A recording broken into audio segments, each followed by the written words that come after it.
Hey guys, and welcome to my comparison with the new Samsung Galaxy S4 versus the Samsung Galaxy S3. This video we will talk about specs. So if we begin, the new Samsung Galaxy S4 got unveiled today. So I can't have it, I can't do a hands-on video, I can't talk about it. But I can talk about it like this, and we have in this video, we have it on the left side, and then on the right side we have the Galaxy S3. The Galaxy S3 was the GT i9300, and this new phone from Samsung is the GT i9500. So if you start to dig into this, this should be kind of obvious already, but both these two phones are available now in 3G and 4G variants. Okay, just to be very clear about that.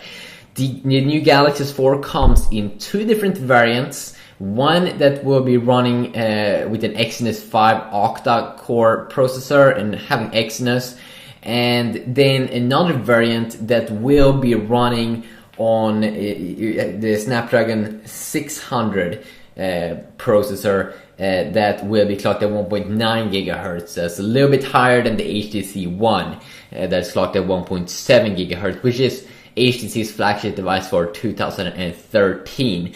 And I do know that with the Galaxy S3 there were also two different variants where I was living. First, when the original Galaxy S3 came out, it wasn't available in a 4G variant, but this year it will, because 4G is more built out now where I live. So the first one was the GT i9300, it didn't have 4G, and then I bought the Galaxy S3, a new variant called the GT i9305, which was very identical to the original S3, but it did have 4G, and it also did have 1 gigabyte of more RAM, so 2 gigabytes instead of 1 gigabyte. But that's mainly the changes there. Now, so the new the new device here, of course, got announced now in March. I think the S3 last year got announced around April, or was it March?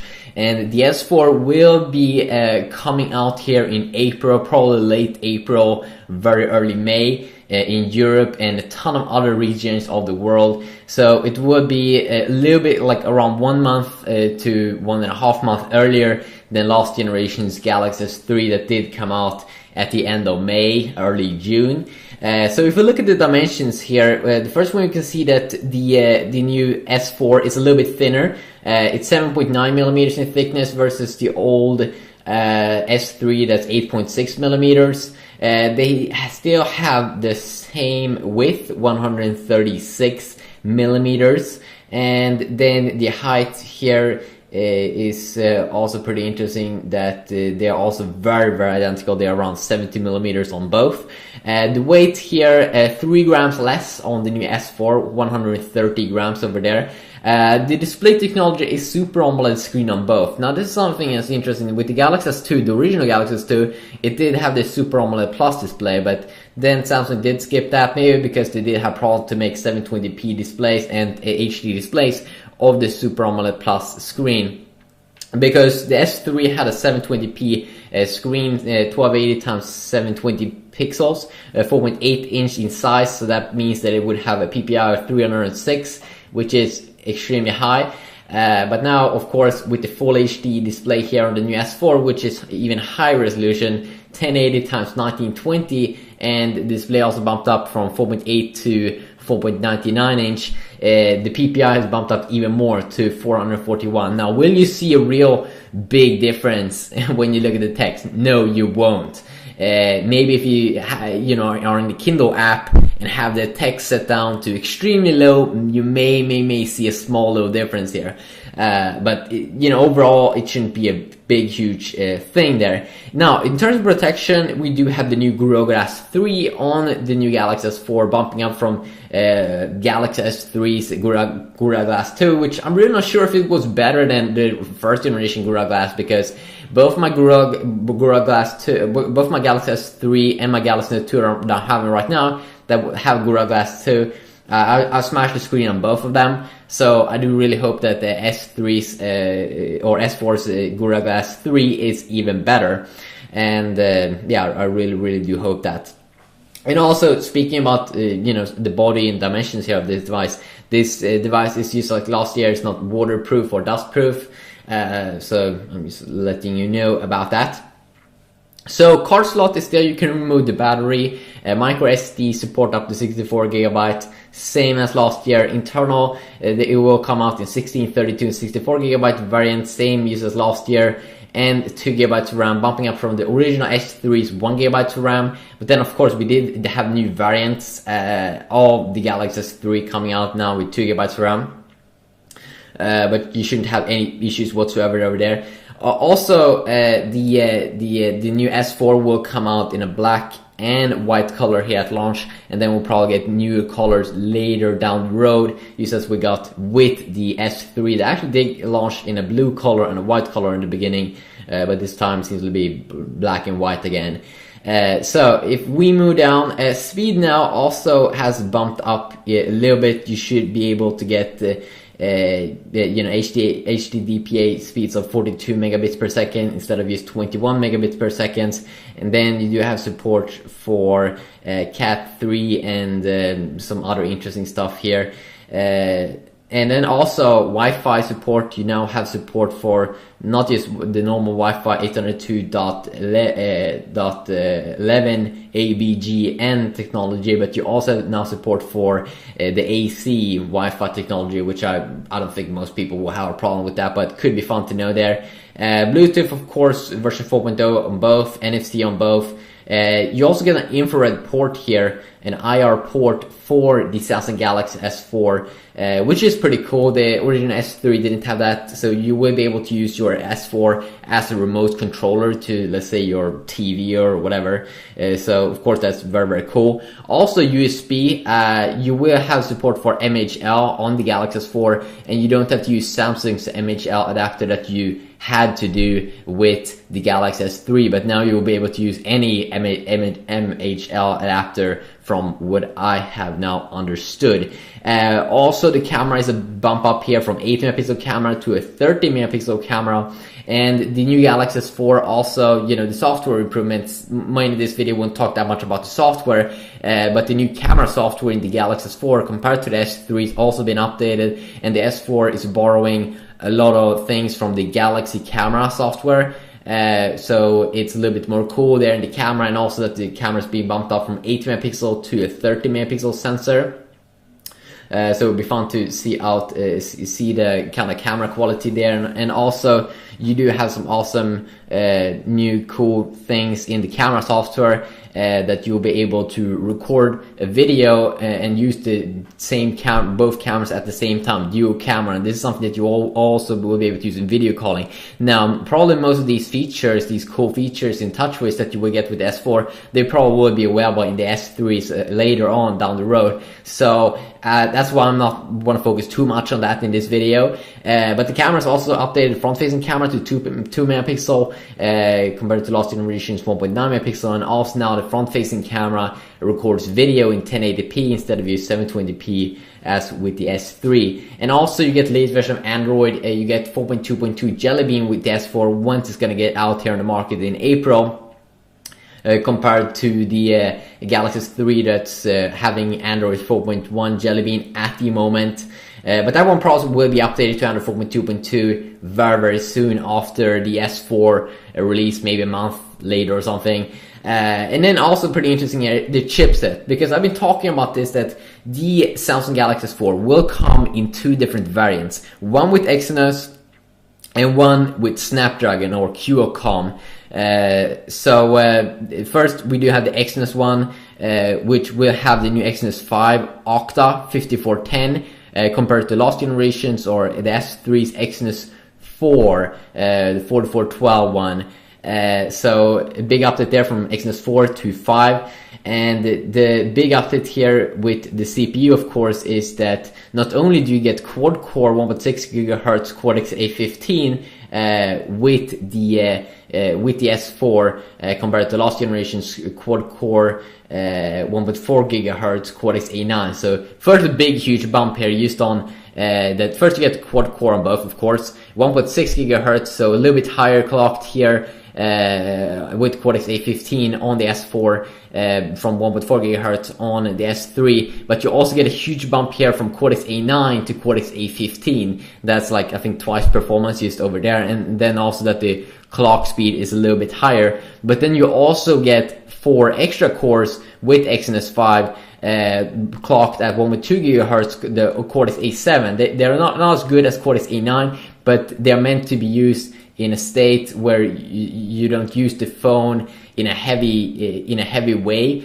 so the phone could save up battery. And then when you do heavy gaming on, let's say, your Galaxy S4, it will use the Cortex-A15 cores clocked at 1.6 GHz. So you can say it's an 8-core setup, but all of the cores aren't used at the same time on the S4. So I'm not sure if you can actually say that it's real 8-core setup, but of course it's a marketing. It will sell phones just by, you know, people hearing about that. Now, if you look at the CPU, GPU here, also the thing that you do, so you can say it's the graphic card for your phone. Samsung is now moving away from Mali 400. I think Mali 400 is from ARM.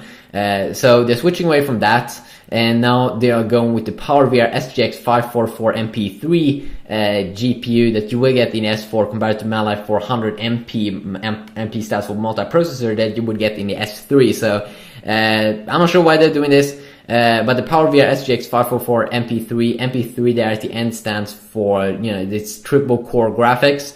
And there are 2 different variants of PowerVR SGX 544, one quad core variant and one triple core. Samsung is going here with triple core, and this GPU is actually a little bit higher, a little bit newer than the iPhone 5's GPU that's using a PowerVR SGX 543 MP3 triple core GPU. So it could be a little bit interesting to know that. So it's a good GPU.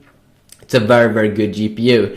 And if we continue and look at some specs here, the battery has been bumped up to 500 extra milliamps, going from 2100 on the S3 to 2600 milliamps now on the new Galaxy S4, which definitely is an interesting upgrade. We can look at other comparisons like the Xperia Z that's having around 2300 milliamps, so way better battery life than that one. And Samsung has been very, very famous for having a good battery life. And hopefully with the 1080p display, you know, the battery life will still be good. So this has been a quick little look here at the specs side, and I think it's interesting to take a look at these things. Are there actually any massive differences? What would I say? Should you upgrade? I mean, if you're a normal consumer, I wouldn't really say that it's like worth upgrading. I would say wait for the Galaxy S5 until you upgrade, because, you know, this is only for the guys that do have those monies and really want to have the latest things. But there are also some really interesting stuff in the software. You will have features like Smart Pause, Smart Scroll, S-Translate, S-Health. There's just a ton of cool things that they added to the software, to the TouchWiz software, that I want to take a deeper and closer look at in the future once I get my hands on the Samsung Galaxy S4. That will definitely be very, very fun and interesting and awesome. So also, I didn't say actually, but yes, the colors is white and black, but they are being called White Frost and Black Mist. Could be a little bit interesting over there to know. You know, and this Smart Scroll feature is basically, it will be able to track your eyes. And then also you will have a feature that you already do have in the Galaxy Note 2, but with your fingers. So with the Galaxy Note 2 in the album, you have a feature that if you take out the S Pen and hover over the screen, you will get a sneak preview of, let's say if you're in an album, you can get a sneak preview without even touching the screen. Now this will work with your finger now in the future, which is pretty cool and a nice little feature there. So there is a lot of nice little things about the Samsung Galaxy S4 that definitely will be fun here to take a look at once I get my hands on this device. And we still don't know what kind of region is going to get what phone, because they do have these 2 different variants. And also, of course, this new S4, the IR blaster, it's on the front side of the device, so could be nice to know that. So what do you think about this device? Please let me know that in the comment section down below.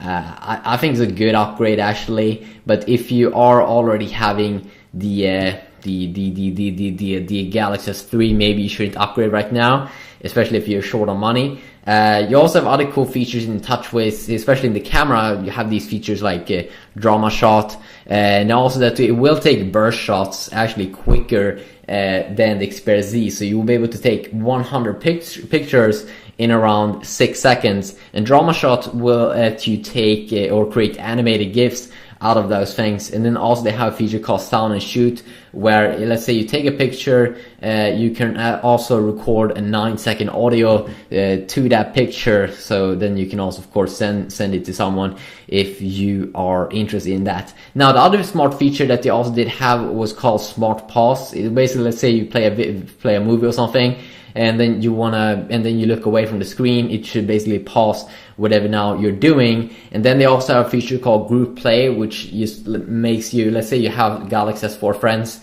you can actually share music in a surround mode, or actually play games with each other by automatically just that your phone will recognize that, you know, the Galaxy S4 is here in where we are located at the moment. It will also have some kind of wireless charging, which I definitely do think is a little bit interesting, and there were some cool, decent accessories that is kind of nice. They also made some enhancement to the S-Voice Drive, actually, that is what they're calling it. They have different game pads and calorie counting and different cool new cases that I definitely think that it's worth taking a look at. And their new charging pad and this S-Health, you know, if you're a health crazy guy, and the air gesture is, you know, it's a little bit cool. So hopefully you have enjoyed this video. I think that, you know, I don't know how this phone feels at the moment.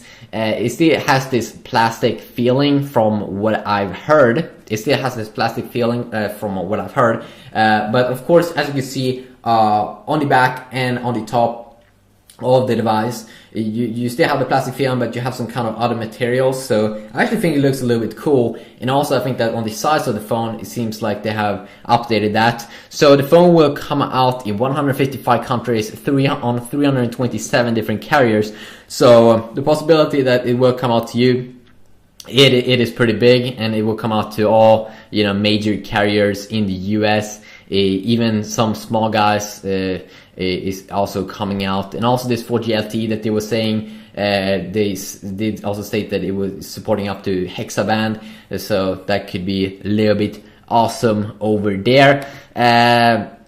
But as I was thinking about saying earlier, is that Samsung is a guy that they do actually focus a lot on their software, and I definitely think that is cool. A lot of people say that this is like gimmick features and stuff.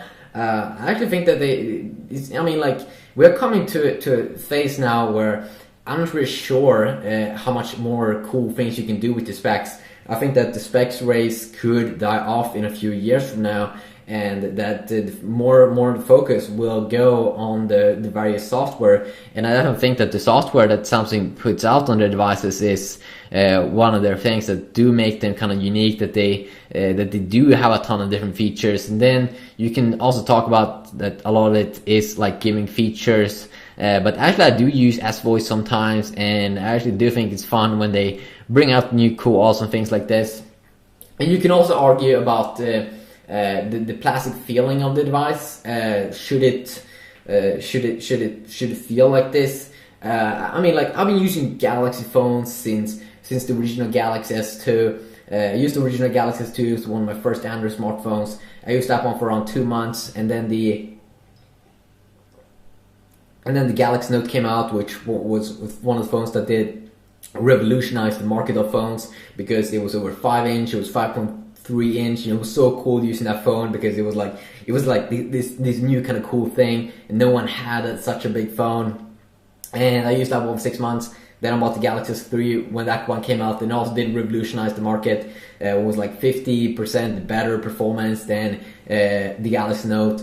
And then I used that one for 6 months, and then the Galaxy Note 2 came out, and that one was bigger than the. It was an amazing upgrade, and a lot of people mistake that phone as being this phone that was like an upgrade for the S3, but that's not the case. It was actually just an upgrade for the original Note. So the Note 2, which is so amazing upgrades. The S Pen was smaller, the S Pen worked better, the button layout was better, the phone was bigger, but they feel smaller in your hand, and the camera was better, and it was just so many things that was better in the software that I did notice. So now I'm using these phones for 6 months, and one of the things that actually I want to see more improvements on with the S4, and I really do hope that they have improved that, is the screen. Okay, the screen still cracks for me. So I really do hope with the updates from Gorilla Glass 2 to Gorilla Glass 3, I really do hope that it will be harder to crack the display. And also would be really cool if Samsung would unveil in the Galaxy S5 a phone that doesn't break, or I mean not doesn't break, but a phone that can handle water and dust, kind of like the Xperia Z. But I think that the problem with the Xperia Z is like when you want to open up some ports, that's a little bit annoying. But that would be definitely insane cool to have that, and I definitely think that we'll see more about that in the future, about these super insane phones that have super amazing specs. You can do anything you want with them, and so I mean in the future I definitely think that we'll see more about that, really improving the quality. And then you can also talk about these, like, does plastic matter? Like, do people? I don't think I've heard a single guy using a Galaxy device be saying that, oh, I don't like the plastic feeling. I mean, like, I think plastic is good if you drop your device a lot and you don't have glass on the back. But I mean, that's just a personal opinion. It would definitely be fun to see with the Galaxy S4. How it's going to be once I get my hands on with the device. I mean, Galaxy S3 was such a huge success for me and my YouTube channel, so it will be fun to dig into. I really do hope that you did enjoy this video. Quick little sneak peek look here. I also want to try out a ton of accessories, and I also heard this rumor that the Samsung may release a Galaxy S3 updated variant, which also could be an interesting device to take a look at. I also would like to know your opinions about what you want to see more on this YouTube channel, and were you happy with the S4? And do you think? I think it's going to be one of the big success this year, at least in phones. And it will be interesting to see how the market will be going in the future here when they will focus less on the specs race. Because we're really getting like amazing displays and everything. Like, what is it that's going to come out in the future?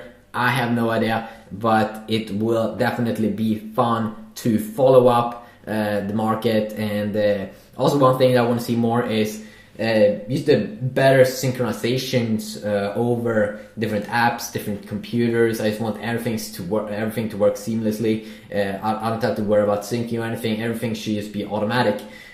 Something also did a very cool feature was a business feature, actually. So you will be able to use your phone, both the private side of your phone and then a work side of your phone, with the security program called Zonax, or it was a weird name like that, but it did actually look very awesome. And that you will be able to have earlier it's always been that you have had to have like a work phone and then a private phone, but it seems like they will solve that problem now this year with this new cool feature. So you will be able to use the phone private and work by not letting them interfere with each other. So let's say you get a message from your boss, and then you take a picture, that you don't want your boss to see. Or I mean, like, it's like you have one phone, but it's a work phone and a private phone.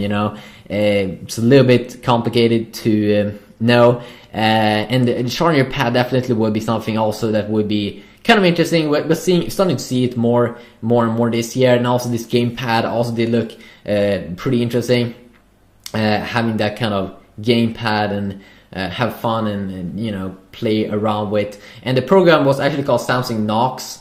So you have a personal space and a workspace on your phone, and probably this service may cost a little bit. Hopefully it will work seamlessly and you know, just I think work. So yeah, I'll see you all in the next video. Right now, you just have an awesome day, you have a great weekend, and please tell me your opinions and everything, and what you like about me and what you don't like about me and everything, because I want to know, because you are awesome and I'm awesome and everyone is awesome.